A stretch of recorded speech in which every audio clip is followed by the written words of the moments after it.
তুমি প্রভুর কাছে ফাজার কাটে ঘুমের ঘরে জোহর কাজে কাজে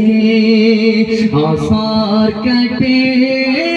খেলাই দোলায় মাগরিব মাঝে মাঝে এশার সময় হয়ে গেলে থাকো পিছে দুনিয়ার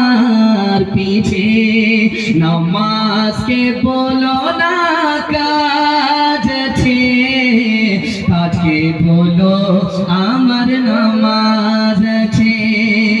मायूस नजर आते हैं मस्जिद के मनारे आता ही नहीं कोई मौजिन के